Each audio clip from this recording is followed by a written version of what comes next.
ಮಡಿಕೇರಿ ಕೊಡವ ಸಮಾಜದ ವತಿಯಿಂದ ಪ್ರತಿ ವರ್ಷದಂತೆ ಪುತ್ತರಿ ಏಜ್ ಕಾರ್ಯಕ್ರಮ ಆಯೋಜಿಸಲಾಗಿತ್ತು.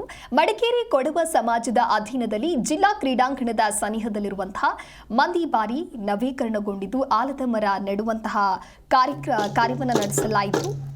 ಹುತ್ತರಿ ಹಬ್ಬಕ್ಕೂ ಮುನ್ನ ಕೊಡವ ಜನಪದ ಕಲೆಗಳನ್ನು ಯುವಕ ಪೀಳಿಗೆಗೂ ಕಲಿಸುವ ಮೂಲಕ ಈಡ್ ಹೆಸರಿನಲ್ಲಿ ತಾಲೀಮು ನಡೆಸೋದು ಸಂಪ್ರದಾಯಬದ್ಧವಾದಂತಹ ವಾಡಿಕೆ. ಡಿಸೆಂಬರ್ 2ರವರೆಗೆ ಈಡ್ ಕಾರ್ಯ ನೆರವೇರಲಿದೆ. ಕೋಲಾಟ್ ಬೊಳಕಾಟ್ ಪರೆಕಳಿಯನ್ನ ಅಲ್ಲಿ ನಡೆಸಲಾಗಿದೆ. ನೀವು ಕೂಡ ದೃಶ್ಯಾವಳಿಯಲ್ಲಿ ಗಮನಿಸ್ತಾ ಇರಬಹುದು. ಕೊಡವ ಸಮಾಜದಿಂದ ಪುತ್ತರಿ ಈಡ್ ಕಾರ್ಯಕ್ರಮ ಅದು. ಹುತ್ತರಿ ಹಬ್ಬಕ್ಕೂ ಮುನ್ನ ಕೊಡವ ಜಾನಪದ ಕಲೆಯನ್ನ ಇಲ್ಲಿ ಅನಾವರಣಗೊಳಿಸಲಾಗಿದೆ.